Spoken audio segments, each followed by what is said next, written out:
Muito bom dia, boa tarde, boa noite. Meu nome é Luciana, eu sou educadora social e está começando mais um TEIAS. E hoje a gente está aqui com a Cristiane, que é psicóloga social, com o Carlos na técnica, com o Rafael Teodoro, que hoje não está na frente das câmeras, mas está aqui com a gente também. E nós temos uma convidada muito especial, que é uma jovem super ativa, engajada. Ela está em tudo quanto é projeto que você pode imaginar. Muito obrigada, Lívia, pela sua Obrigada a vocês. participação, por ter aceitado o nosso convite. E, primeiro, né, quem é você, quantos anos você tem e o que você faz? Bom, eu sou a Lívia, eu tenho 17 anos, atualmente eu sou estudante, eu estou no segundo ano do ensino médio com técnica em informática, eu faço os dois juntos. E eu também participo de alguns projetos, assim. Conta pra gente que projetos é esse que você participa, se é com adolescente, se é com adulto, como que é? Bom, dentro da instituição escolar, né, da minha escola, tem 3 que nós temos que fazer e desenvolver, que são com os outros alunos da sala. Então, tem o de vida, o do técnico e o do ano letivo. O do técnico é mais relacionado ao técnico mesmo, e o do ano letivo e de vida a gente sempre tem um tema gerador e vai construindo algo, sabe? É muito legal. Mas fora da escola, eu sou conselheira na Academia do Carde Pascoal, onde eu já fui jovem e também já fui mentora, e eles me convidaram para ser conselheira. A gente dá conselhos, vamos dizer assim, ideias, porque são um grupo de 10 jovens. Então, são ideias mesmo sobre projetos que podem ser criados, opiniões sobre o que está acontecendo no âmbito educar no geral. E é muito legal. E um outro também é da Associação Keralt. É um projeto que se chama Corrente do Bem, onde eu escrevo cartas. Aí pode ser para idosos, pessoas ali de frente da Covid, alguém que está no hospital. E eles recebem a carta como se fosse uma carta mesmo impressa. Dá para perceber que você é uma jovem muito engajada, que ocupa seu tempo buscando coisas para além de você, do seu âmbito individual, né? Você é envolvida com outros adolescentes, com outros projetos. Você percebe que os outros jovens também têm esse movimento de ser ativo dessa geração sua? Ou você acha que não, assim? Eu acho que, assim, os jovens que estão envolvidos e conhecem sobre, eles continuam, porque é uma coisa muito legal, muito gratificante, você sempre tá fazendo alguma coisa, não ficar parado. Só que eu ainda acho que falta atingir outros jovens. Por exemplo, os jovens que eu conheci na Academia do CAR, eu sei que eles são ativos e participam das coisas. Agora, se eu for olhar mais pra minha escola, vamos supor, os meus amigos da minha sala, eles não pensam muito nessas coisas, eles pensam mais em coisas tipo o trabalho, o técnico. Então, eu acho que falta atingir outros grupos, mas os grupos que já estão nesse movimento, assim, no geral, eles gostam e permanecem. E como que você fez para encontrar esses projetos, para poder participar? Como que um jovem pode encontrar esses caminhos? Porque às vezes o jovem ou adolescente pode até querer participar, mas ele não sabe nem por onde começar. Como que você fez? Bom, tudo começou na Academia do CAR, por isso que eu cito várias vezes. Mas eu estudava numa escola chamada André Tozello, e aí eles foram lá um dia e explicaram como funcionava, que a academia ela desenvolve o protagonismo juvenil em jovens de escolas públicas de Campinas. Aí também trabalha habilidades socioemocionais, como falar em público, entre outras coisas. Então tudo começou lá. Eles foram, apresentaram, eu gostei, falei com os meus pais e a gente concordou em participar. E teve uma seleção também que foram mais para ele ver questões se você vai permanecer mesmo, algumas perguntas e dinâmicas. Foi muito legal. E eu fiquei na academia durante 9 meses. E lá que eu fiz também o meu primeiro projeto voluntário. Porque, assim, ir pra academia já é voluntário. Assim, se você não quiser, você não precisa ir. Mas se você gostar, você continua indo. E lá a gente tem um projeto que ele funciona assim, a gente escolheu uma escola e nessa escola a gente reformou coisas que precisava, só que nesse meio tempo a gente precisava conversar com os vizinhos mesmo, com alguns comércios locais para conseguir materiais, recursos, a gente não podia pedir dinheiro, a gente tinha que pedir os materiais, então tinha que ter essa relação. E foi aí que tudo começou. E quando eu saí da academia, eu participei, nossa, de várias coisas. Um foi o Tamo Junto Unicef, do Unicef Brasil, que é um projeto online de voluntários. Foi legal, eu permaneci por um tempo, mas depois acabei saindo. E nesses outros que eu participo até hoje. E aí eu fui achando, assim, pela internet mesmo. No Instagram é onde eu acho mais coisas. Tem o Instagram da Prefeitura de Campinas e principalmente o cultural, de turismo, que é um outro, assim, são separados. E eles sempre divulgam as coisas que estão tendo. E também quando você vai participando de uma coisa, essas pessoas acabam te chamando para outras. E você vai indo. Então, é assim que você vai conhecendo. E Lívia, por que é importante para você participar dessas ações, desses projetos sociais, coletivos? Porque, primeiro que você se desenvolve, então tem um olhar pra você ali, tanto de autoconhecimento, porque você acaba fazendo coisas que você fala, meu Deus, será que eu sou capaz? Acaba sendo um desafio. Você se experimenta em funções diferentes. Exatamente, são atividades novas, experiências novas. Só que nessas experiências você não faz pra você. Não é um curso que você faz pra você. É um curso, vamos dizer assim, atividades que você faz que o resultado vai para outras pessoas. Então você se beneficia aprendendo muitas coisas, a lidar com muitas situações e muitas pessoas diferentes. E as pessoas também, dependendo da ação que você faz, isso atinge os outros. Então é muito legal, eu gosto bastante. E é uma sensação muito boa, sabe? Que você sabe que você também está ajudando alguém, contribuindo de alguma forma. Que legal, muito bacana. Que eu tava vendo, é bem interessante, né? Eu acho que esse primeiro projeto, onde ela foi convidada para participar, deu um start em tudo. Mas é dela isso, né? Foi despertada, uma sementinha que tava lá e foi despertada. E aí, cada vez mais você tem vontade, né? De continuar, né? Se engajar em projetos novos. Sim, com certeza. Bem bonito, né? Bem bonito de ver, é verdade. Inclusive, aqui no nosso estúdio, o pai da Lívia tá aqui, o seu... Valdemir deve estar super orgulhoso, né? De ver a filhona falando a assim. A Lívia é um orgulho, né, pra gente, né? Imagina, e também é um exemplo, né? É um exemplo. E é o que nós queremos de todos os jovens, né? Esse segmento aí. Que vai deixar esse país lindo e maravilhoso que tá na mão deles, né? Com certeza. E o que a Lívia mesmo comentou sobre a questão, assim, que muitos não... É que não sabem, entendeu? Mas tem que ir procurando, perguntando, para que, né, vai aumentando essa corrente, que tem que deixar ela bem grande. Sim, essa é a nossa ideia, fazer a live para mostrar para os jovens que é possível eles se engajarem. Melhor é.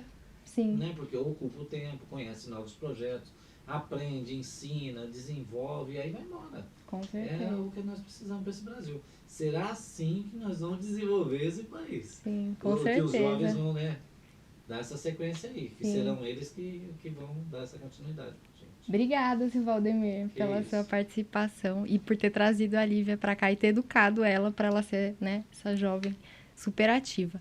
Lívia, uma informação assim que tocou bastante a gente foi que antes do Lollapalooza, 100 mil adolescentes entre 16 e 18 anos tinham título de eleitor.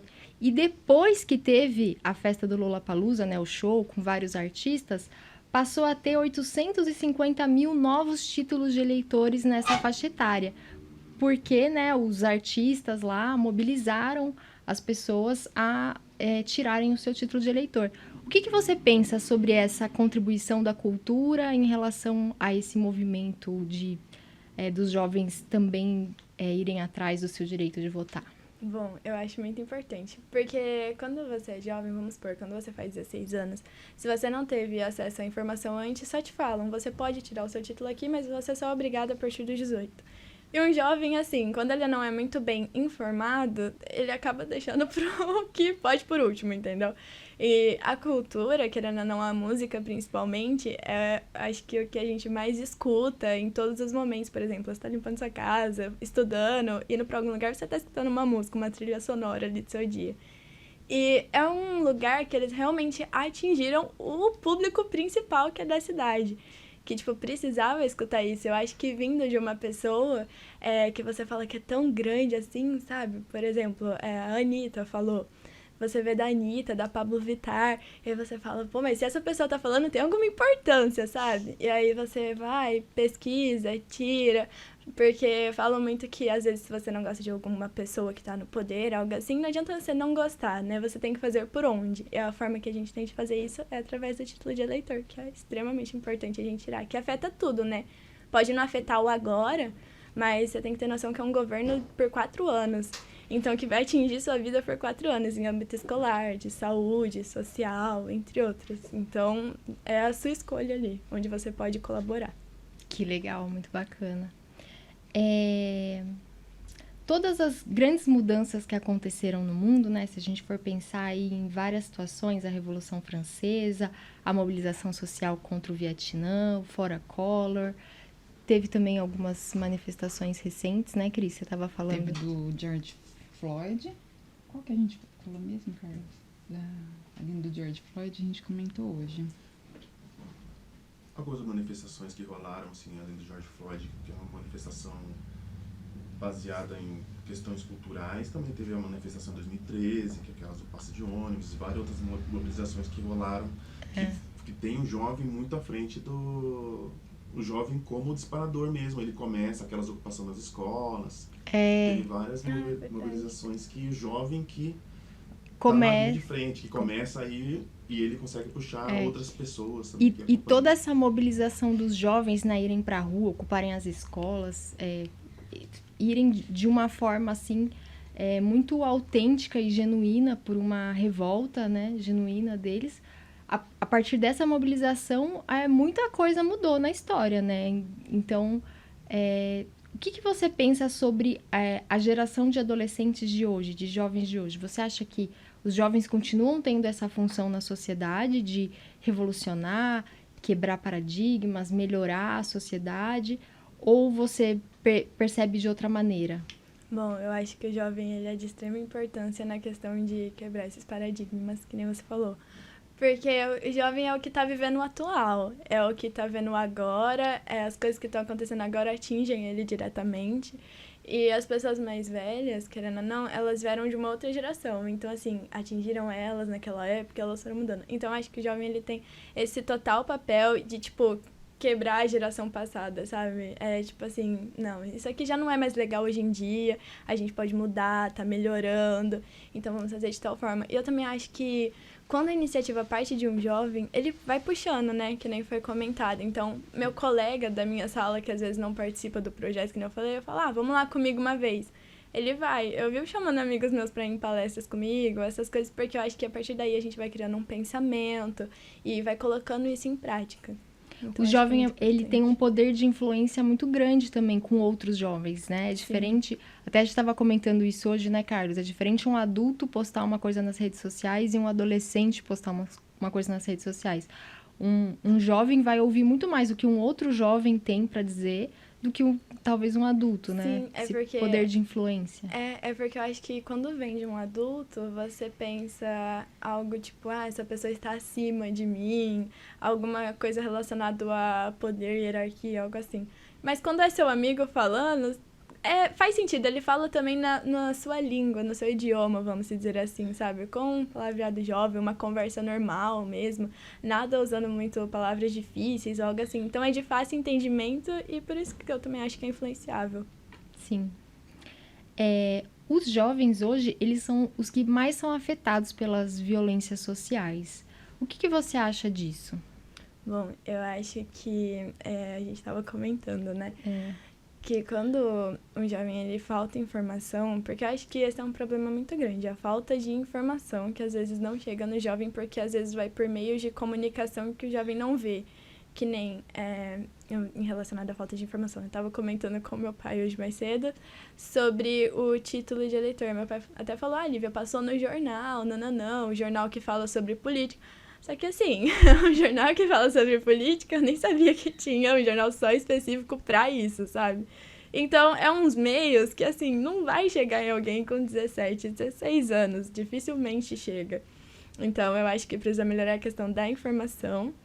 E... eu tinha esquecido a pergunta principal. Dessa questão de que os jovens, eles acabam sendo bastante afetados por violências sociais, né? Sim. Se a gente for ver, assim, numa batida policial, 2 jovens foram assassinados, o jovem acaba ficando marginalizado, acaba não tendo nem tendo tantos projetos para os jovens terem uma perspectiva de melhora, como também eles acabam estando em situações ou sendo assassinados mesmo, né? Em situações... Então, aí com a falta de informação, eu acho que você vai crescendo, não ouvindo coisas que vão te fazendo construir tanto uma opinião extremamente sensata, acho que uma opinião mais olhando só pra você, não pensando talvez muito no âmbito social, algo que vocês crescem escutando.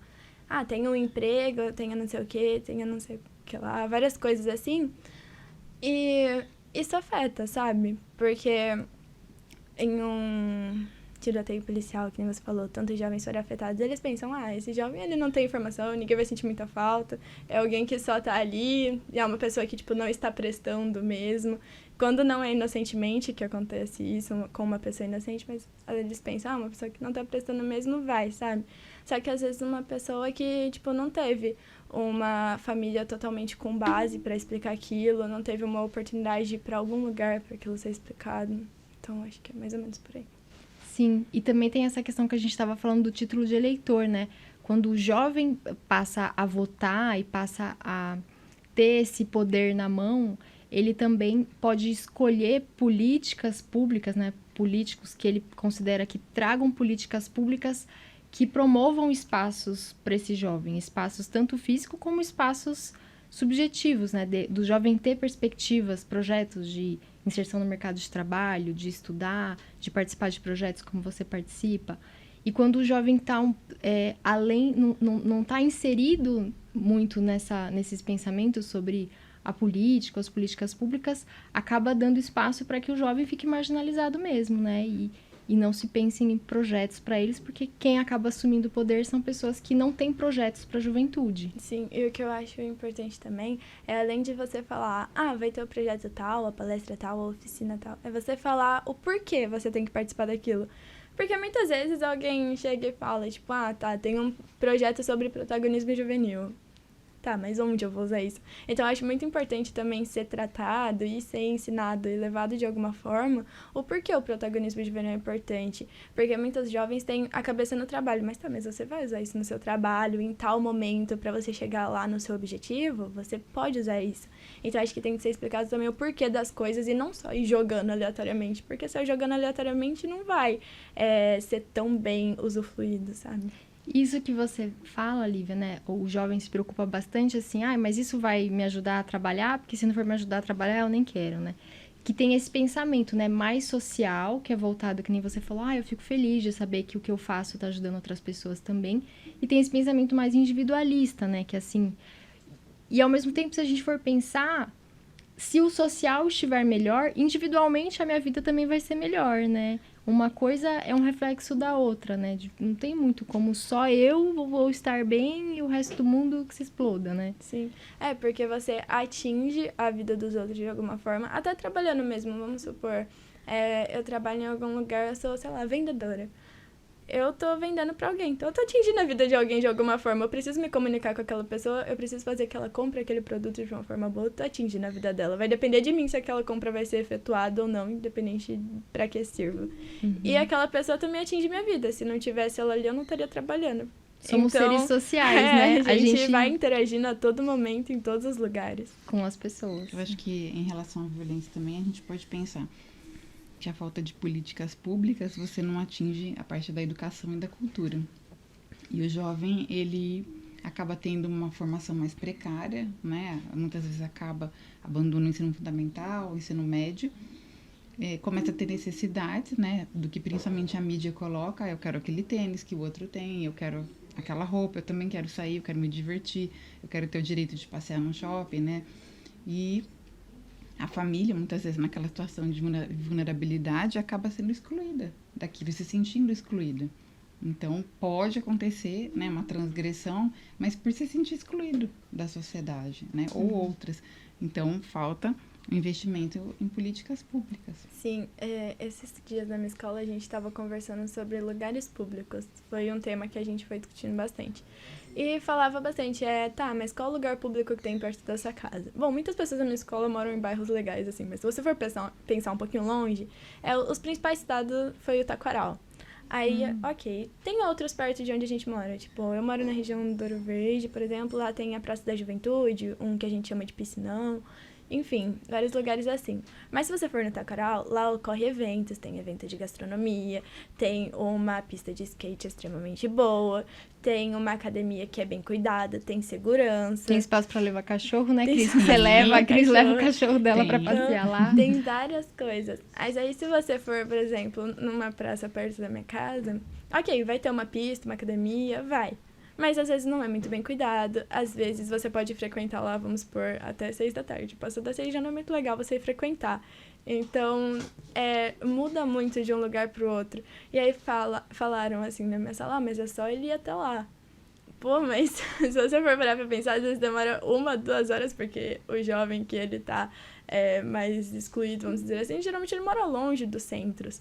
Então, demora 2 horas pra ir, 2 pra voltar, porque ele vai de ônibus, super cansativo. Então, eu acho que falta, que nem você falou, as políticas públicas de ter mais perto de você, e não só ter ali, mas ser cuidado, ser tratado, e ser ensinado a como cuidar, e o porquê também é importante manter aquele lugar, sabe? Sim, esses espaços para simplesmente estar e poder vivenciar os momentos de lazer, né? Tanto para os jovens como também para os adultos, os idosos, acho que para todo mundo, né?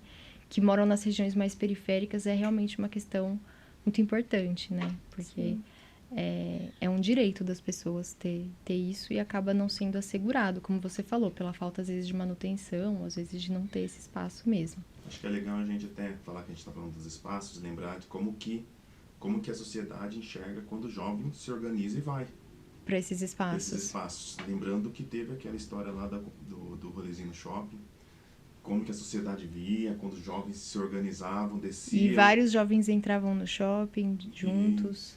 E como que era? Mudava total a atmosfera do shopping.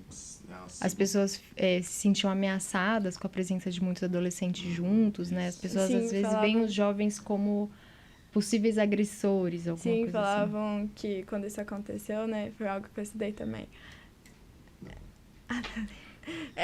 Bom, quando isso aconteceu, foi algo que eu estudei também, comentei na escola, porque lá a gente fala de vários assuntos atuais. E o que acontece? Eles realmente viam e falavam, tipo, esse jovem não tá bem vestido pra estar aqui, não tá bem vestido o suficiente, porque uma pessoa assim tá frequentando esse lugar. Só que se você for parar pra pensar, por exemplo, o Campina Shopping, ele é de frente pra favela, pra periferia, se você for parar pra ver. Então, o Shopping Bandeiras, ele é do lado do Campo Grande. Então, se você for parar pra analisar, eles estão perto, eles só não frequentam porque muitas vezes se sentem, tipo, que não é o meu lugar. Pô, mas por que eu tô aqui? Só tem boyzinho, como as pessoas falam. E os outros acabam estranhando. Só que é um lugar que ele também deveria estar, que ele também deveria frequentar. E acabam sendo barrado, acaba acontecendo várias coisas, as pessoas olhando, tipo, com cara feia, assim.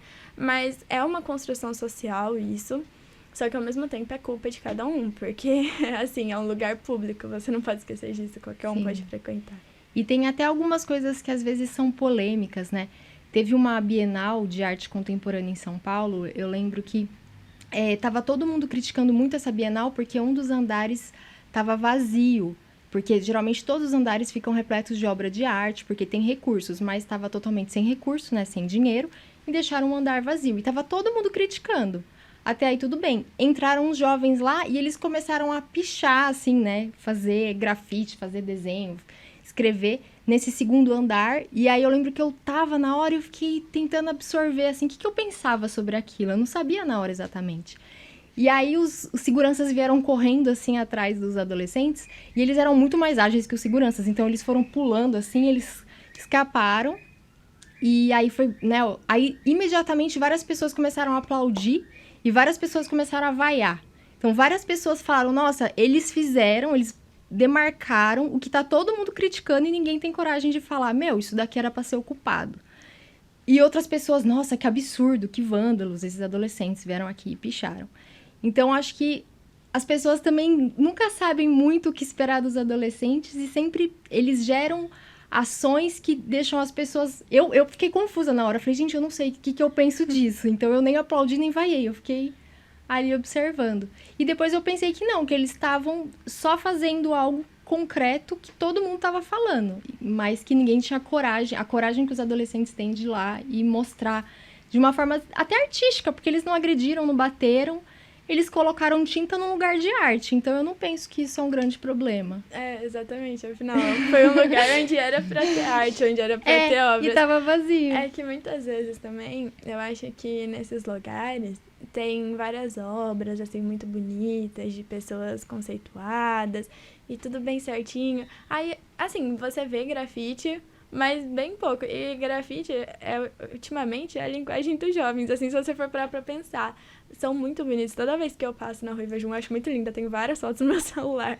Então, eles ocuparam com o que eles falaram, pô, aqui eu me sinto representado. É um grafite num lugar de arte.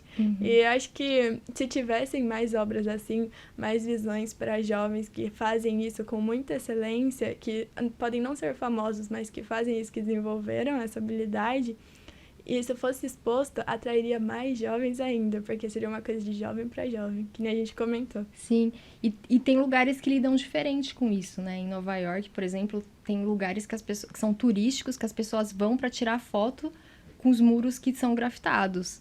E em São Paulo teve uma época que foi pintado de cinza vários muros que eram grafitados. A Marisa Monte até fez aquela música, pintaram tudo de cinza. Então, parece que o Brasil ainda está aprendendo a lidar com essa criatividade, com essa espontaneidade, com essa potência do jovem de quebrar paradigmas e se expressar e ocupar os espaços públicos, né? Sim, realmente. E também eu acho que quando eles proíbem, que nem pintaram os muros de cinza, pô, pra quê, sabe? Não é mais fácil, em vez de ele pintar o muro de cinza, ele criar um lugar que isso possa ser feito? Em vez de proibir, você falar, não, tem um outro caminho, tem um outro jeito que você pode praticar isso, não tá proibido. Eu acho que seria uma coisa bem mais... um diálogo, né? Exatamente, da uma sociedade. coisa bem melhor. Legal. Posso fazer uma pergunta, uma Claro. colocação? Oi, Lívia, é o Rafa aqui, eu vou ficar aqui, tô aqui na técnica. Vocês falando sobre isso, eu lembrei de uma palavra que hoje é muito falada, né, principalmente pelo movimento de mulheres, que é o lugar de mulher é onde ela quiser, né? E aí a gente está falando de juventudes, então eu tenho uma pergunta, a gente está falando de espaço público e tal, que é, aonde que é o espaço da juventude? Porque a gente fala assim, precisa de um lugar, precisa de criar possibilidades. Mas tem um cara aqui em Campinas, o TC, que ele é um mestre lá da Caixa de Cultura Tainã, que ele fala o seguinte, hoje as ruas estão vazias. E toda vez que a gente vai falar da juventude, as pessoas falam, mas a juventude precisa de um lugar. E aí ele fala, eu acho que a rua também é um lugar dos jovens. Que hoje tem... Porque quando a rua está ocupada, está desocupada, outras coisas ocupam a rua. Ou a violência, ou o tráfico. E ele diz o seguinte, criança tem que estar na rua também. É a rua que tem que ser protegida também. E aí a minha provocação é nesse sentido, pra gente poder trocar aqui. Tô adorando o que você está falando, mas onde que é o lugar da juventude? E dessa juventude feminina, né? Se a mulher pode estar em todo lugar onde ela quiser, onde que é o lugar dessa juventude no seu olhar aí? Bom, eu acho que a juventude, ela deve estar realmente em todos os lugares, que nem você falou que o que ele era, TC, isso citou. E em relação mais à juventude feminina, que nem foi perguntado, eu acho que ela pode estar onde ela quiser também, só que eu acho que é um pouco mais complicado em questão principalmente de segurança, porque aí já abordam muitas coisas, tipo, isso não é pra mulher, isso, mas você vai fazer isso? Por que você vai fazer isso? Não tem nada a ver com você. E quando ela tá lá num meio assim, pode ser que ela seja veiada, que duvidem do que ela é capaz de fazer e que outras coisas piores acabam acontecendo. Mas eu acho que realmente é em todos os lugares e você acaba vendo mais a juventude masculina ocupando muitos lugares públicos, vamos dizer assim. Por exemplo, numa praça jogando um futebol, andando de skate. E dificilmente você vê meninas lá, porque às vezes os pais até falam, tipo, mas cuidado, como que você vai lá? Vai estar só você de mulher? Então, assim, eu acho que são lugares que tinham que ter uma segurança maior para que isso pudesse acontecer. E essa segurança, tanto em questão do Estado, a segurança, mas também quanto em questão da educação às pessoas que frequentam lá. Sim. Da hora, valeu. E aproveitando esse gancho que o Rafa trouxe e que a Lívia respondeu, né? Ele falou, lugar de mulher é onde ela quiser. Eu concordo. Lívia, você acha que a mulher tá no lugar que ela quer hoje? Eu acho que ela tá chegando. Mas, assim, eu não acho que é nada concreto, concluído, que pode ser colocado um ponto final, sabe? Eu acho que desde quando começou o movimento feminista, muitas coisas mudaram e foram evoluindo, mas ainda precisa evoluir mais. Porque muitas coisas existem na Constituição, existem em teoria. Mas na prática é totalmente diferente, e todos sabem disso em todos os lugares. Seja num lugar mais formal, ou seja nas ruas mesmo, vamos dizer assim. Então, eu acho que ela tá chegando onde ela quer, só que o respeito realmente falta muito.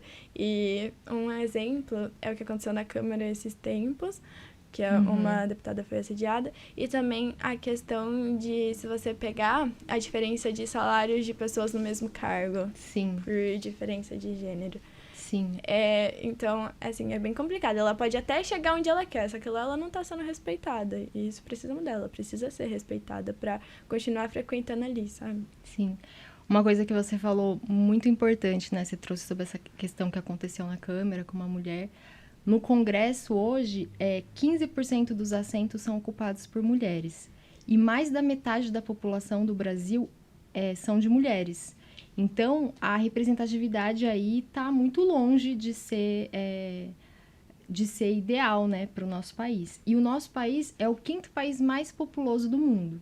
E se mais da metade da população é mulher, quer dizer, tem mulher pra caramba aqui no Brasil, né? E tem 15% lá dos assentos ocupados por mulher. Então, ainda hoje, a maior parte das pessoas que têm esse poder público, político na mão, são homens, em sua maioria também homens brancos. E são eles que vão decidir qual que é a prioridade de políticas, quais que são as leis que vão ser aprovadas, quais que não vão ser aprovadas. São essas pessoas, que são homens brancos, que detêm esse poder, né? E não dizendo que todos eles são machistas e não vão ser feministas, mas seria importante essa representatividade de mulheres ali, nesses lugares de poder, né? Sim. Acho que fazendo só um link com o que você está falando, com o que a gente estava falando, em relação aos movimentos sociais, movimento dos jovens. É através dos movimentos e de uma pressão da população é que algumas leis são atualizadas e algumas leis novas vêm, né, para atender o pedido do público, essa mudança, né? Então, a gente estava vendo aqui em relação ao direito das mulheres, que só em 62 que as mulheres tiveram o direito de trabalhar para fora, né? De poder, assim, eu quero ser professora, eu quero ser engenheira, eu quero ser médica, né? Eu não vou só, é uma escolha, mas eu posso, além de casar e ter filhos, eu também posso trabalhar fora de casa. Receber uma herança, comprar e vender um imóvel, alugar, assinar um documento, viajar sem autorização do marido. Só em 1962, aqui no Brasil. A gente também viu que foi só em 1990, com o ECA, que estabeleceu que tanto o pai quanto a mãe têm responsabilidade em relação à educação e o cuidado dos filhos, porque antes só a mulher era responsável, era chamada, né, para responder pelos filhos. E em 2006 a gente teve a Lei da Maria da Penha para proteger as mulheres, né, contra a violência, para dizer que, né, as mulheres têm o direito de não sofrer violências na sociedade. Bom, é o que eu acho. Começando pela parte que você falou que poucas mulheres ocupam cargos políticos. Realmente está bem desproporcional, mas uma coisa que foi discutida esses tempos no lugar que eu estava, as mulheres, elas sempre foram associadas a cargos maternos, vamos dizer assim. Por exemplo, eu quem cuido, eu quem sou responsável aqui, mas não por coisa de dinheiro. Não, coisa de dinheiro você fala com meu marido.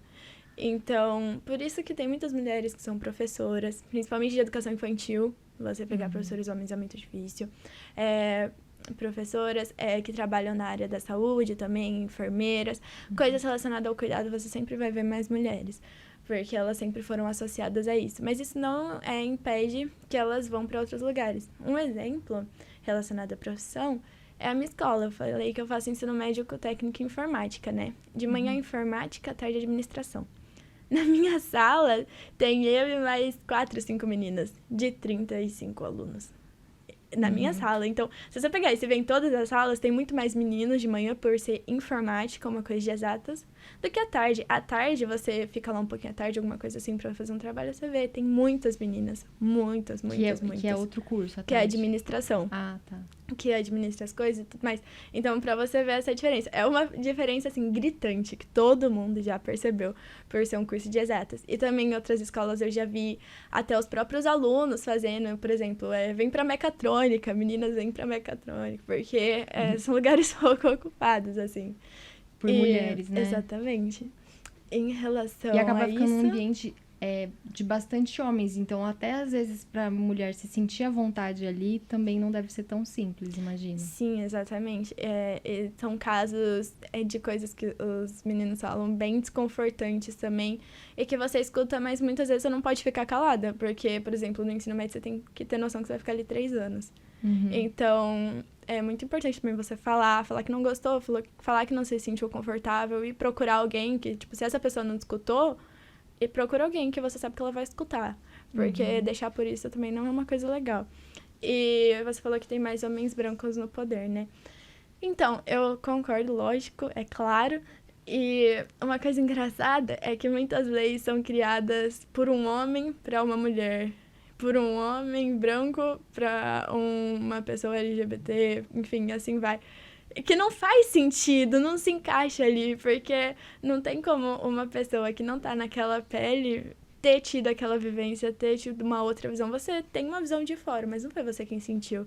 Então você não vai conseguir fazer algo extremamente eficaz, assim. É uma coisa que não bate, entendeu? Tipo, de branco para outros. Tem que ser de várias pessoas, todos têm que se sentir representados para poder, assim, entender e desenvolver isso melhor. Precisa ter uma diversidade, né?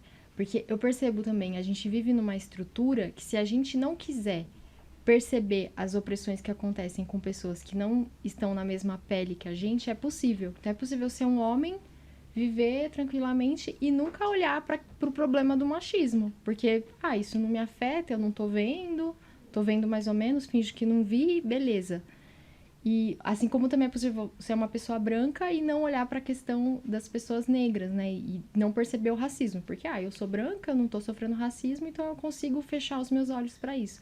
É possível, a gente vive numa estrutura que se a gente quiser fechar os olhos e não perceber que existe machismo, que existe racismo, que existe discriminação contra as pessoas LGBT e tudo mais, as pessoas conseguem, elas vivem uma vida inteira. Então, é preciso, como você falou, né? Ter uma pessoa que é muito sensível àquela questão, porque vive naquela pele, que vai trazer essa perspectiva. Às vezes até para acordar o outro, porque às vezes o outro tá realmente, não tá mesmo consciente de quanto aquilo afeta a vida das outras pessoas, né? Eu acho que as pessoas olham muito pro umbigo delas, né? E a questão de não estar consciente, sim, às vezes a pessoa não tem informação. Só que eu acho que quando você não tem a certeza sobre algo, você não precisa falar. Então, às vezes é melhor se manter quieto. E hoje em dia eu acho que a gente tá num mundo que o acesso à informação é muito fácil. A gente tem o que a gente quer na palma da mão, assim, a maioria das pessoas. Então, eu acho que às vezes você até tem aquela informação, mas você prefere ignorar. E muitas situações se tornam cômicas, se tornam engraçadas. Por exemplo, um cara vai fazer alguma coisa que nem... Não sei se você já teve nessa escola o trote da troca de sexo. Aí o menino vai, pinta a unha, coloca um vestido ou algo assim, e aquilo se torna cômico e se torna uma piada. Pai, você tá parecendo mulherzinha. E se torna engraçado, porque é engraçado. Tipo, e uma é feito coisa pra ser uma piada, né? É feito pra ser uma piada, não é uma coisa, vamos dizer, comum. Muitas situações são assim, que a coisa preocupante se torna engraçada. Às vezes a pessoa dá uma risadinha pra não precisar comentar sobre aquilo. Muitas pessoas não opinam. Falam assim, não, sobre esse assunto eu prefiro não opinar. Assim, você tem o direito de não opinar, só que quando você não opina, você só tá olhando pro seu umbigo. Porque outras pessoas são afetadas por aquilo e isso precisa ser conversado em todos os ambientes. Sim. Isso que você falou, né, de uma coisa séria vira uma coisa cômica, me fez lembrar também da questão do dia 8 de março, que é uma data, né, que também foi conquistada pelas mulheres, né, o Dia Internacional da Mulher, que em 77 se tornou oficial pela ONU, mas muito antes da data que foi oficial, né, no começo do século XX até final do século XIX, as mulheres já usavam essa data para referendar as lutas delas, para celebrar as conquistas pelos direitos e para lembrar a sociedade dos direitos que elas ainda precisavam conquistar, direitos que ainda precisavam ser conquistados. E o 8 de março está relacionado a lutas, né? E a também até situações de desastre, né? Em 1911, teve um incêndio numa fábrica de roupas em Nova York, onde mulheres e até meninas, né, de 13 a 23 anos morreram queimadas. Também teve 1917, na Rússia, as mulheres foram na rua lutar por pão e paz. E todo esse movimento social de mulheres e até dessas histórias tristes, né, que mostram a questão da exploração no trabalho que as mulheres sofreram e tudo mais, e sofrem ainda, culminou no dia 8 de março. E depois que ele se tornou oficial, o que fizeram com ele? É dia da gente dar uma flor pra mulher, é dia da mulher passar um batom, é dia, né? E aí eu tava até comentando com as meninas que um dia eu tava no shopping, me deram um batom porque era dia das mulheres, eu aceitei. Não é que eu recusei, não. Eu gosto também de passar batom, de comer bombom, gosto de receber flor. Mas a gente não pode reduzir o 8 de março a só isso. A questão da vaidade, da beleza e a mimos pra mulher, né? É muito maior do que isso, tá? Muito mais, o 8 de março deveria estar muito mais associado à questão da luta das mulheres, à questão do reconhecimento dessas mulheres que batalharam e conquistaram direitos e das mulheres que ainda estamos lutando para conquistar mais direitos, né? Sim, com certeza. O 8 de março ele não é só pra lembrar de, como você é linda. Vai lá, passa um dia no salão, que hoje é seu dia. Ok, é legal. Fica de princesa, né? Fica de princesa. É legal você ganhar coisas assim. Só que não só no dia 8 de março, para começo de conversa. Sim, não só boa. E também, né, não só coisas materiais, não só coisas visíveis, vamos dizer assim, mas também a questão do respeito, a questão de você não interromper uma mulher quando ela tá falando, de você não querer falar mais alto porque você é um homem para as pessoas te escutarem e tirarem a atenção dela, de você não rir de coisas sérias que ela fala, tipo, porque, sei lá, a voz dela talvez seja mais fina ou mais grossa do que a das outras. Então, a questão do respeito, eu acho que ele é a palavra principal, assim, que tem que ser ter todos os dias. E não só no dia 8 de março, que você, às vezes, nem mostra só pra sua mulher presente. Você gosta de ir lá, postar foto, posta o vídeo, posta que você deu presente pra falar que você tá fazendo o seu papel. Só que o seu papel não é feito só naquele dia, né? Então, eu acho que, realmente, assim, o 8 de março é pra lembrar de eu ainda tô aqui lutando. Eu ainda preciso conquistar muitas coisas, porque senão esse dia não precisaria nem existir. Poderia ser um dia comum se isso tudo já fosse conquistado. Então, ele existe por um motivo, e esse motivo tem que ser lembrado todas as vezes. E já ouvi vários questionamentos do tipo, por que não existe o dia do homem? Mas o dia 8 de março, que é o dia da mulher, ele não foi feito para valorizar a mulher dizendo que ela é mais especial do que o homem, né?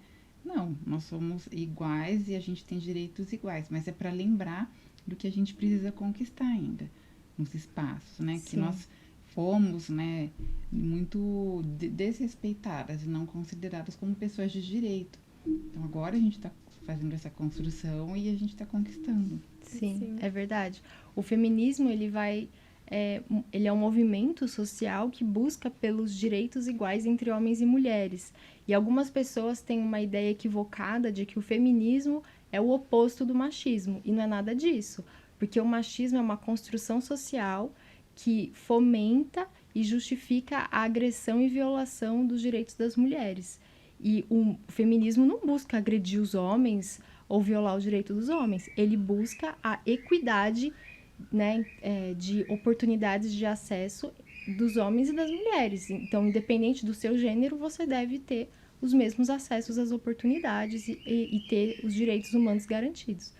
Então, o feminismo, na minha opinião, ele é o antídoto para o machismo, mas ele não é o oposto do machismo. Sim, uma coisa que eu já ouvi também, que nem você falou, por que não existe o Dia do Homem? Eu já ouvi, por que não existe a Lei João da Penha? Nossa, juro que fizeram essa pergunta uma vez. Gente, eu fiz a questão de responder, mas eu não respondi no dia. Eu conversei com um professor meu, foi na minha sala, né? E eu e mais 2 meninas, a gente nos uniu pra contar a história da Maria da Penha. Aí foi uma iniciativa e ele cedeu uma aula pra isso. Então a gente fez uma apresentação de slides, a gente estudou certinho tudo o que aconteceu. E no final eu fiz questão de colocar. E é por isso que não existe a Lei João da Penha. Eu acho que foi mais do que respondido. Mas, enfim, eu já escutei essa pergunta, é realmente muito... Você olha e fala, não tá falando isso. Porque muitas pessoas não sabem o porquê daquele dia, realmente, o porquê daquele nome, o porquê daquela lei. Então, realmente, é a falta de informação. E aproveitando até seu gancho, né, acho que vale a pena a gente falar sobre a Lei Maria da Penha. Quer falar?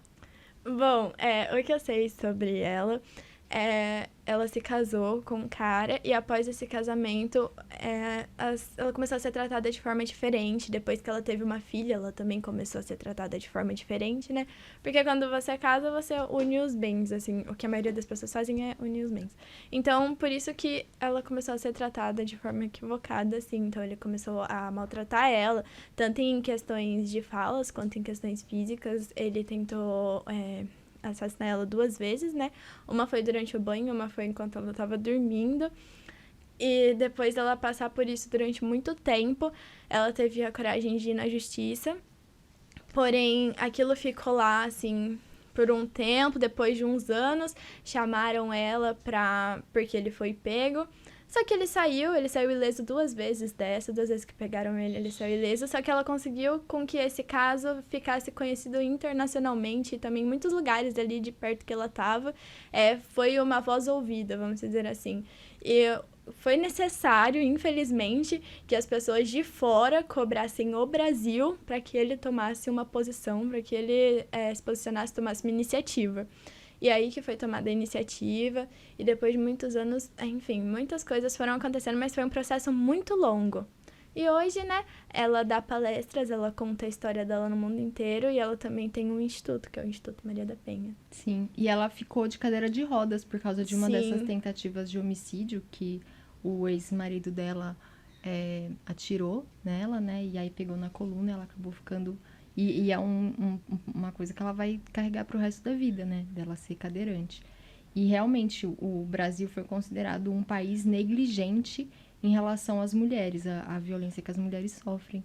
E até uma forma de reparar essa questão que aconteceu com a Maria da Penha, o nome da lei leva o nome dela, né? De Lei Maria da Penha, que foi aprovada só em 2006, que é uma lei que protege as mulheres contra a violência física, psicológica, moral, sexual e patrimonial. E aí eu me pergunto, por mais que a lei esteja lá, será que a lei sozinha se vale e as mulheres não são mais violentadas? Ou se são os seus companheiros, né, que geralmente estou falando de violência doméstica, mas são imediatamente presos e criminalizados? Bom, eu tenho 2 pontos sobre isso. O primeiro é que eu sou de 2004 e ela é de 2006, então ela é mais nova que eu. Então ela tem menos de 17 anos. E o segundo é que a gente pode ver que claramente, não só por existir uma lei, isso foi totalmente anulado, isso foi claro durante a pandemia, que os casos de violência doméstica e feminicídio aumentaram. Então, é uma coisa que, assim, existe na teoria. Primeiro que você tem que ter um jeito de pedir socorro, porque muitas vezes é bem difícil, dependendo da situação que a mulher se encontra. E também quando ela pede esse socorro, pede essa ajuda, às vezes até aquilo ser resolvido, ser visto, ser dado uma atenção, demora muito tempo e muitas coisas podem acontecer com ela durante isso. E quando é resolvido e se dá, por exemplo, a medida preventiva, assim, tem uma medida? Tem. Só que muitas vezes a mulher tá longe e o cara acaba chegando nela de alguma forma também. Então, assim, não é porque tem a lei, tem a teoria que a prática realmente acontece. Eu acho que devia ter uma fiscalização melhor da prática, algum método que realmente fizesse com que aquilo ali fosse cumprido, sabe? Sim. E você falou uma coisa interessante, né? Você falou sobre a questão do feminicídio, que só em 2015 a lei do feminicídio se tornou um crime hediondo, ou seja, um crime inafiançável. O homem não pode pagar, entregar a cesta básica para poder se livrar ou pagar algum valor. E também, quando se trata de um crime hediondo, o criminoso não pode ter liberdade provisória, porque quando as pessoas estão em cárcere, elas podem, estão em regime de reclusão, né? Elas podem sair em algumas datas comemorativas, mas se for um crime hediondo, elas não podem sair. Então, o feminicídio, sendo crime hediondo, proibiu a saída desses criminosos e também passou a não ter mais essa possibilidade. Porque antes, né, Cris, com cesta básica se resolvia essa questão. Uma briga doméstica. Sim, realmente. E é por isso que o direito das mulheres tem que ser lembrado todas as vezes, que nem você falou, o feminicídio foi em 2015, a gente tá em 2022. Pô, É muito recente, é muito né? recente. É por isso que o dia 8 de março não foi um ponto, é uma continuação pra ser lembrado. A gente pode só pontuar legal essa parte da cesta básica. Porque assim, o cara agredia, ele era denunciado, ele dava uma cesta básica, Sim, pagou a dívida. É isso? isso. E também... Explica direitinho, só pra gente... Só pra Como gente se perceber o fosse absurdo. Só pra ver que Não. É chocante. É verdade, isso acontecia uma briga doméstica, a mulher fazia um boletim de ocorrência, aí esse homem pagava uma cesta básica, né? E aí quando é uma intimação, muitas vezes essa intimação era levada na casa e a própria vítima entregava pro agressor aquela intimação para ele comparecer na delegacia do boletim que ela fez. Então não existia nenhum tipo de sigilo e proteção. Que loucura. Isso antes da lei da Maria da Penha existia. Até 2006 era assim. É. Nossa senhora. Uhum. E É é isso aí, gente. Loucura. Vamos lá, continua. E é por isso que o movimento, né, do feminismo é importante. Eu coloquei lá no YouTube esses dias, feminismo, pra ver o que aparecia no YouTube. E eu vi um vídeo de umas pessoas falando porque o feminismo não precisa mais existir. E eu pensando assim, gente, como assim? Tem tantos absurdos que ainda acontecem, as mulheres não têm igualdade de salário, as mulheres são violentadas. E é até importante pensar também nessa questão das particularidades das mulheres, né? Que o feminismo, ele teve vários momentos e um momento foi corrigindo o anterior. Então, lá no começo do século XX, a questão era o voto das mulheres. Aí depois, na segunda metade do século XX, não é só a questão dos votos, a gente quer mais direitos do que isso. A gente quer ocupar espaços públicos, a gente não quer ser violentada dentro de casa, nem fora de casa. Ampliou-se, mas ainda estava restrito à questão de mulheres são mulheres, independente de como elas são. E aí, na década de 90, o feminismo se reformulou e falou, não, peraí, é diferente ser uma mulher branca de classe média e ser uma mulher negra que mora na periferia. É diferente ser uma mulher negra trans. É diferente ser uma mulher homossexual. É diferente ser... Enfim, existem diversas formas de ser mulher. E as opressões também mudam de acordo com a sua classe social, a sua cor de pele, a sua orientação sexual, enfim. Então, mas ainda assim, as mulheres no feminismo se unem todas e também se unem com homens, porque tem também o movimento Eles por Elas, né, que são homens que falam, sim, eu sou feminista, ainda bem que são pessoas a favor dos direitos humanos, simplesmente, para poder ir atrás dessas conquistas, né, para que esses absurdos, como esse que a Cris e o Carlos acabaram de explicar, não aconteçam mais, porque ainda acontecem absurdos, né? Posso fazer uma colocação? Deixa eu falar uma coisa sobre o feminicídio. Ela fez a colocação dela, você também falou, mas, assim, não vamos falar no Brasil inteiro, mas avançou bastante no sentido da proteção da mulher. O que precisa aumentar mais as delegacias de mulheres, precisamos de mais juízes, precisamos de mais leis. Mas nós demos um pouco, são 7 anos, né? A lei é nova, mas ela deu um pouquinho de avanço, né? Antes a gente ouvia falar, né? A lei era mais tampada, né? Passava mais batido. Hoje a gente já vê mais a polícia fazendo uma diligência, uma fiscalização, buscando essa pessoa, né? Até, nós temos aí, um que aconteceu, né? Automaticamente a polícia já já aconteceu a morte, mas automaticamente a polícia atuou, nós juntou a polícia do estado de São Paulo, a do Rio de Janeiro, e acabou buscando, né? O cara que matou a esposa dele, tudo. Mas precisava mais, tinha que ser mais rápido. Tinha que ser antes de acontecer. Antes de acontecer. Mas nós já temos estados, a gente ouve estados que trabalha bastante sobre isso. Que nós temos uma delegacia da mulher onde trabalham bastante mulheres, que elas vão bem em cima, vão nas casas, tudo, mas precisa aumentar. Mas Aí que a gente percebe que quando é de mulher para mulher é mais eficaz.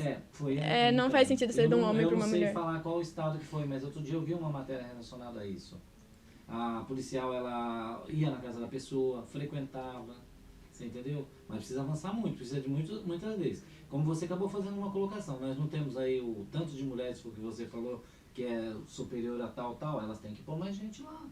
Tem que pôr mais deputada, tem que pôr senadora, tem que pôr vereadora, né? na Câmara Federal, tem que pôr lá no estadual, para que essas leis aumentam, para que elas fiquem mais, né?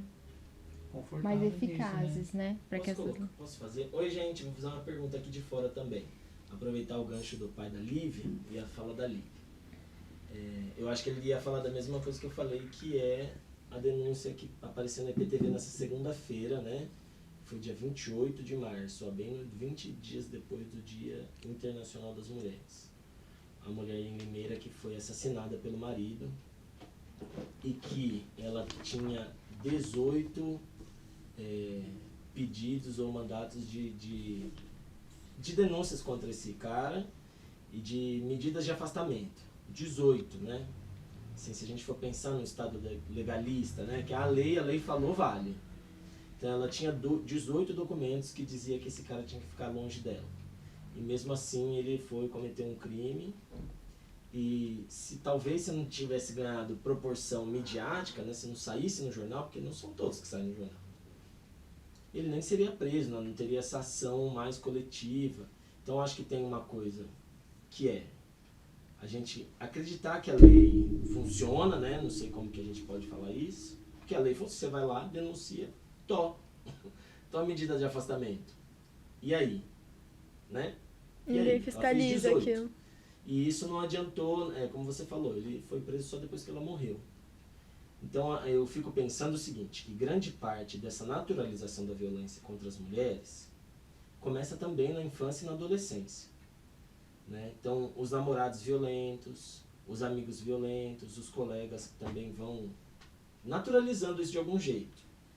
E aí às vezes a gente não conversa sobre isso com os pais, nem com os amigos, nem com as amigas, nem com as mulheres. Então minha pergunta é, a partir desse cenário, desse exemplo, né, que seu pai trouxe, e do que as meninas estão falando aí, como que vocês fazem? Como que você faz nos seus espaços de articulação, de organização? Você fala com seus pais sobre isso? Você fala com seus amigos? Queria até fazer um gancho com essa sua pergunta junto, né? Essa naturalização de se violentar o corpo feminino. Se a gente for pensar, né? Várias vezes o corpo feminino é colocado na TV como um objeto. Várias vezes a gente vê como uma forma muito natural, assim, corpos de mulheres que estão ali como uma carne para ser consumidos, né? A mulher não está sendo vista como um ser humano complexo, pensante, com sentimentos, emoções, dores, medos, família. Ela é vista como um corpo, um objeto. Então, eu fico até pensando quanto que essa objetificação do corpo da mulher também não facilita esse processo de violação desse corpo, porque, afinal de contas, se é um objeto, eu posso fazer o que eu quiser com ele, eu posso ultrapassar esse objeto, eu posso fazer com que a minha vontade se sobreponha sobre esse objeto, porque não é um ser de emoções, sentimentos, não é um ser humano, né? Bom, eu acho, respondendo a pergunta, que antes de começar o ato da violência física, começa mental, psicológico. E o psicológico é o que a gente, pelo menos eu, assim, nos meus amigos ali, é o que eu mais percebo, é o que a gente mais conversa. Porque bom, pelo que eu saiba, ainda não tive nenhum amigo que chegou à física, mas o psicológico é muito visto, é muito claro, é muito óbvio. E as pessoas que eu convivo, geralmente elas falam, não gostei disso. Elas olham e falam, não, eu não vi graça, eu não entendi. Então, assim, isso é muito conversado, e o que é conversado bastante também, que tem uma voz legal, é em relação ao relacionamento abusivo, principalmente na adolescência, que geralmente é um relacionamento ali de primeira mão, vamos dizer. Seu primeiro relacionamento, você não tem muitas ideias e coisas não legais acabam acontecendo. Só que isso acaba sendo conversado em alguns momentos, só que acho que ainda não tomou a proporção que devia ser tomada. Tipo assim, de todo mundo estar claro para todos, porque quando você tá ali dentro, você realmente fica cego. Então, eu acho que é conversado sim, mas não tanto. Em relação à violência física, bom, na minha família a gente conversa, porque meus pais eles sempre veem reportagens, notícia, e como eles sabem que eu gosto de conversar sobre esses assuntos, gosto de saber, eles realmente vão, conversam, falam e a gente acaba comentando. Mas entre os meus amigos, violência física realmente é difícil da gente comentar. E você tinha falado em relação à objetificação do corpo da mulher. Então, um exemplo disso, bem jovem e que eu acho que a gente vê bastante, é quando a gente vai em festa. Você já viu? O ingresso do homem ele é mais caro, né? E o da mulher ele é mais barato. Mas é verdade. Eu até tal horário, ela entra livre, ou até tal horário, ela recebe bebida de graça. E isso por quê? Porque, tipo, bom, se tem mais mulher, vai vir mais homem. E aí acabam acontecendo várias situações chatas. Mas é realmente nessa ideia de atrair, entendeu? Atrair as mulheres pra essa festa. Exatamente. E pra vir mais homens, mais mulheres, e assim vai. E também a ideia da bebida por um tempo livre é justamente pra, tipo, ela não lembrar muito do que aconteceu, dela realmente estar numa situação ali que ela esteja vulnerável. E aí, daí parte muitas ações que a gente vê frequentemente que acontecem em festas, que é divulgado, como foi dito, as que são divulgadas. Porque muitas não são, muitas ninguém fica sabendo. E muitas das mulheres também não têm coragem de ir lá e falar. Então, a objetificação, ela realmente é muito forte. Tanto em festas assim, como a gente vê, tanto em músicas também, a gente vê muito, em filmes. Teve um filme que foi lançado, não me lembro o nome, mas a mulher, ela não tava com uma roupa justa, algo assim, era de super-herói. E esse filme teve uma repercussão, assim, pelo menos entre os meus amigos ali, a gente repercutiu. Aí, foi comentado que ela realmente não tava com essa ideia de ser objetificada, sabe? Porque quando a gente vê uma mulher nos quadrinhos de super-herói, nos filmes, a Mulher Maravilha, por exemplo, ela tá sempre com shorts curto, uma roupa que modela o corpo, algo assim. Não que ela não possa usar aquilo, não que uma mulher não possa usar roupas assim, ela pode. Só que essa ideia de o cinema também sempre objetificar é complicado, porque é o que as pessoas mais assistem, é o que as pessoas veem, tanto crianças quanto adolescentes, quanto pessoas mais velhas. Então, é uma situação realmente que tem que ser mais discutida. Sim, concordo. Mais alguém tem alguma colocação, alguma pergunta? Quer fazer alguma pergunta pra gente, Lívia? Bom, uma colocação. Tem um Instagram, vários, na verdade, se você der uma pesquisada, que se você pesquisar, tipo, meninas lá no Instagram, tem vários projetos que são voltados só para as mulheres, várias bolsas de estudo também que são voltados para as mulheres. Não tem nomes de projetos específicos, você tem que ser curioso também. Entrar lá no Instagram pesquisar, entrar no Google pesquisar, mas tem. Então, tem várias bolsas, principalmente também voltado para a área da tecnologia. Então, para justamente atrair mulheres para essa área. Então, é bem legal. Aí tem várias coisas, é legal sempre pesquisar e estar à parte, sabe? Porque são muitas oportunidades. Ótima dica, né? De procurar ações procurar projetos e ações que já existem que possam fazer com que essa equidade que a gente estava falando de direitos de acesso entre homens e mulheres se efetive na prática, né? Então, muito legal a sua dica. E que mensagem você gostaria de deixar para as mulheres, para a juventude? Que essa live, desculpa, a gente não falei no começo, é sobre empoderamento juvenil feminino, por isso que a gente chamou a Lívia. Então, que mensagem você gostaria de deixar, assim, para essa juventude feminina, para que elas se empoderem? Bom, para a juventude feminina, eu acho que, primeiramente, você tem que entender quais são os seus direitos. Pesquisa mesmo, joga no Google. Quais são meus direitos como mulher? Eu creio que todas, assim, tenham uma consciência, mas joga no Google e vê, porque você tem que estar a par disso. E depois, quando você não gostar de determinada situação, em um ambiente que eu falo bastante, mas é que os jovens mais vão, é a escola, que eles frequentam demais. E na escola acontecem muitas coisas, por mais que as pessoas pensam que é um lugar vigiado, que tem o professor, que tem a diretora, muitas coisas acontecem ali. Então, tipo, olha pra pessoa e com uma cara bem invejada, ela, tipo, não, eu não vi a graça, eu não gostei disso. Discute, não deixa passar batido, não dá risada e passa batido, não, porque aquilo precisa ser resolvido. E pra não acontecer nem com você, nem com outras mulheres que vão passar por aquela situação, você precisa falar que não gostou. Então, eu acho que é isso. E uma coisa também, nas ruas, muitas vezes a gente é assediada. E às vezes não é nem por causa de roupa, porque as pessoas têm uma mania horrível de falar, mas com que roupa você tava? Com que short você tava? Mas você tava provocando, né? Alguma coisa assim. E na rua, eu acho que já é uma situação mais complicada. Dependendo da situação que você se encontra. Por exemplo, se você tá sozinha ali, passa um cara num carro, muitas vezes a melhor coisa que você faz é ir pra um lugar movimentado, mas às vezes nem tentar responder alguma coisa assim, porque é uma situação que você tá ali, que a pessoa pode fazer alguma coisa. Isso eu aprendi com meu pai, porque eu era muito de falar, não, mas eu não gostei nisso aqui. Meu pai falou, Lívia, dependendo da situação que você tá, é melhor você recorrer a alguém que esteja ali perto, pedir ajuda para aquela pessoa, mas não falar diretamente com quem te falou alguma coisa. Então, isso é muito importante, você ter essa consciência também para que coisas piores não aconteçam. Né? Sim. Muito legal.